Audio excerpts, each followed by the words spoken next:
Assalamualaikum warahmatullahi wabarakatuh. Selamat pagi, salam sejahtera untuk kita semua. Om Swastiastu. Perkenalkan, nama saya Eko Mahmudiana. Saya dari kelas J.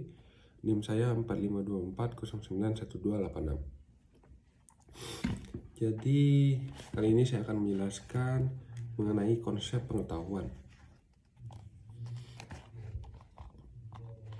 Secara etimologi, pengetahuan berasal dalam kata bahasa Inggris yaitu knowledge. Dalam Encyclopedia of Philosophy dijelaskan bahwa definisi pengetahuan adalah kepercayaan yang benar, atau knowledge is justice true belief. Sedangkan secara terminologi akan dikemukakan beberapa definisi tentang pengetahuan. Menurut D.R.S. Hidi Gasalba, pengetahuan adalah apa yang diketahui atau hasil pekerjaan tahu. Pekerjaan tahu tersebut adalah hasil dari kenal, sadar, insaf, mengerti, dan pandai. Pengetahuan itu adalah semua milik atau isi pikiran. Dengan demikian, pengetahuan merupakan hasil proses dari usaha manusia untuk tahu. Dalam kamus filsafat dijelaskan bahwa pengetahuan atau knowledge adalah proses kehidupan yang diketahui manusia. Secara langsung dari kesadarannya, dalam peristiwa ini yang mengetahui atau subjek memiliki yang diketahui atau objek di dalam dirinya sendiri. Sedemikian aktif sehingga mengetahui itu menyusun yang diketahui pada dirinya sendiri dalam kesatuan aktif. Orang pragmatis, terutama John Dewey, tidak membedakan pengetahuan dengan kebenaran atau antara knowledge dengan truth. Jadi pengetahuan itu harus benar. Kalau tidak benar adalah kontradiksi. Jenis-jenis pengetahuan. Yang pertama, jenis pengetahuan. Beranjak dari pengetahuan adalah kebenaran dan kebenaran adalah pengetahuan.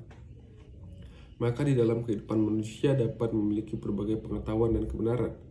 Burhanuddin Salam mengemukakan bahwa pengetahuan yang dimiliki manusia ada 4, yaitu yang pertama, pengetahuan biasa, yakni pengetahuan dalam filsafat dikatakan dengan istilah common sense dan sering diartikan dengan good sense. Karena seorang memiliki sesuatu di mana ia menerima secara baik. Dengan common sense, semua orang sampai pada keyakinan secara umum tentang sesuatu di mana mereka akan berpendapat semuanya sama. Kedua, pengetahuan ilmu, yaitu ilmu sebagai terjemahan dari sains. Dalam pengertian yang sempit, sains diartikan untuk menunjukkan ilmu pengetahuan alam yang sifatnya kuantitatif dan objektif. Ilmu dapat merupakan suatu metode berpikir secara objektif atau objective thinking. Tujuannya untuk menggambarkan dan memberi makna terhadap dunia faktual. Pengetahuan yang diperoleh dengan ilmu diperolehnya melalui observasi, eksperimen, dan klasifikasi. Analisis ilmu itu objektif dan menyampingkan unsur pribadi. Pemikiran logika diutamakan. Netral dalam arti tidak dipengaruhi oleh sesuatu yang bersifat kedirian, karena dimulai dengan fakta. Ilmu merupakan milik manusia secara kompresif. Ilmu merupakan lukisan dan keterangan yang lengkap dan konsisten mengenai hal-hal yang dipelajari dalam ruang dan waktu sejauh jangkauan, dan dapat diamati panca indera manusia. Ketiga, pengetahuan filsafat, yang ini pengetahuan yang diperoleh dari pemikiran yang bersifat kontemplatif dan spekulatif.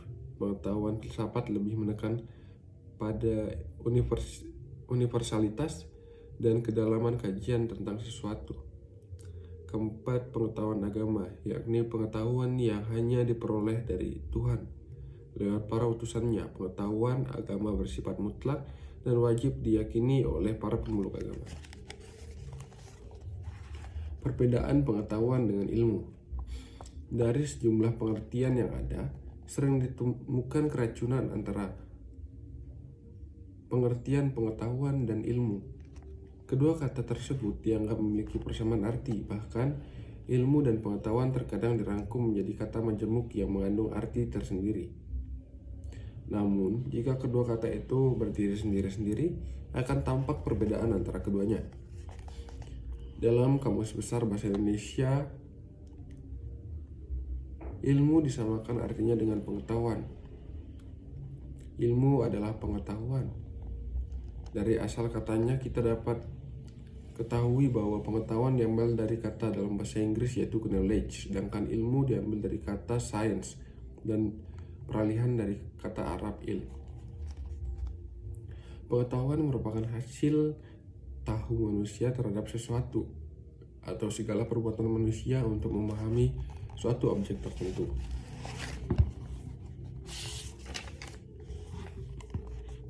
Untuk memperjelas pemahaman kita, perlu juga dibedakan antara pengetahuan yang sifatnya prailmiah dan pengetahuan ilmiah. Pengetahuan yang bersifat prailmiah ialah pengetahuan yang belum memenuhi syarat-syarat ilmiah pada umumnya. Sebaliknya, pengetahuan ilmiah adalah pengetahuan yang harus memenuhi syarat-syarat ilmiah. Adapun syarat-syarat yang dimiliki oleh pengetahuan ilmiah adalah harus memiliki objek tertentu dan harus bersistem. Di samping itu, pengetahuan ilmiah harus memiliki metode tertentu dengan sifatnya yang umum. Metode ini meliputi metode deduksi, induksi, dan analisis. Dalam ensiklopedia Amerika, dijelaskan bahwa ilmu atau sains adalah pengetahuan yang bersifat positif dan sistematis. DeLiang-Ji mengutip Paul Friedman dari buku The Principles of Scientific Research, memberi batasan ilmu sebagai berikut. Ilmu adalah suatu bentuk aktiva manusia yang dengan melakukannya umat manusia memperoleh suatu pengetahuan dan senantiasa lebih lengkap dan lebih cermat tentang alam di masa lampau, sekarang, dan kemudian hari, serta suatu kemampuan yang meningkatkan untuk menyesuaikan dirinya pada dan mengubah lingkungannya serta mengubah sifat-sifatnya sendiri.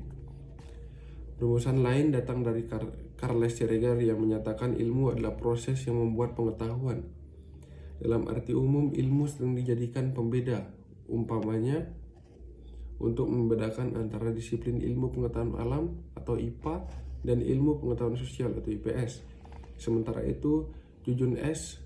Surya Sumantri dalam buku Ilmu adalah Perspektif menulis ilmu lebih bersifat merupakan kegiatan daripada sekedar produk yang siap dikonsumsi. Perbedaan antara ilmu dengan pengetahuan dapat ditelusuri dengan melihat perbedaan ciri-cirinya. Herbert L. Charles memperlihatkan ciri-ciri tersebut sebagai berikut. Kalau ilmu berbeda dengan filsafat berdasarkan empiris, maka ilmu berbeda dari pengetahuan biasa karena ciri sistematisnya.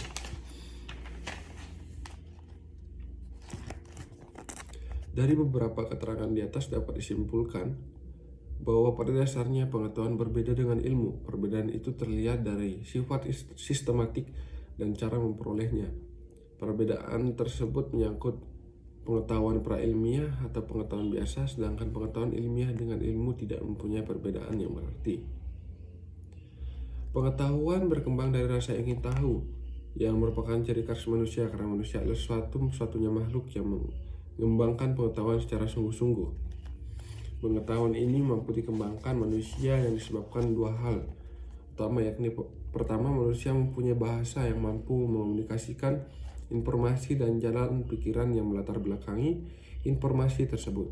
Kedua, yang menyebabkan manusia mampu mengembangkan pengetahuan dengan cepat dan mantap adalah kemampuan berpikir menurut suatu alur kerangka berpikir tertentu.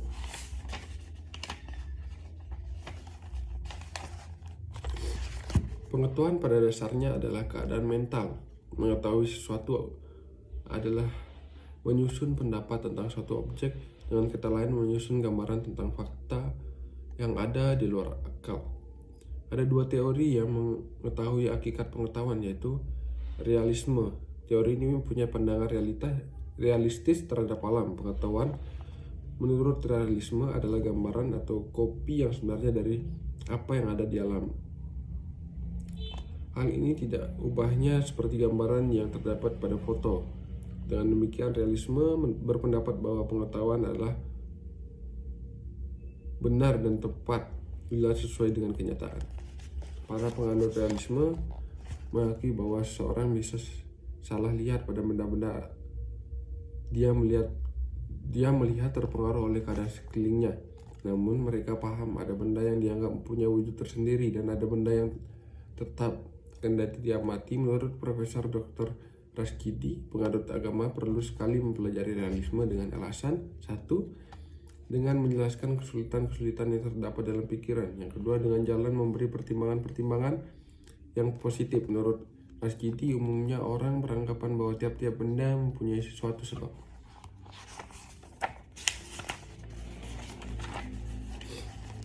Yang kedua yaitu idealisme. Ajaran idealisme menegaskan bahwa untuk mendapatkan pengetahuan yang benar sesuai dengan kenyataan adalah mustahil. Pengetahuan adalah proses mental atau proses psikologis yang bersifat subjektif. Oleh karena itu, pengetahuan bagi seorang idealis hanya merupakan gambaran subjektif dan bukan gambaran objektif tentang realitas. Kalau realisme mempertajam perbedaan antara yang mengetahui dan yang diketahui, idealisme adalah sebaliknya. Bagi idealisme, dunia dan bagian-bagiannya harus dipandang sebagai hal-hal yang mempunyai hubungan, seperti organ tubuh dengan bagian-bagiannya. Premis pokok yang diajukan oleh idealisme adalah jiwa mempunyai kedudukan utama dalam alam semesta. Idealisme tidak mengingkari adanya materi, namun materi adalah sesuatu gagasan yang tidak jelas dan bukan hakikat. Sebab seorang yang akan memikirkan materi dalam hakikatnya yang terdalam, dia harus memikirkan ruh atau akal. Mungkin sekian presentasi atau penjelasan saya mengenai materi konsep ilmu pada hari ini. Kurang dan lebihnya mohon dimaafkan. Saya akhiri dengan ucapan wassalamualaikum warahmatullahi wabarakatuh. Selamat pagi, salam sejahtera untuk kita semua. Om Santi Santi Santi Om.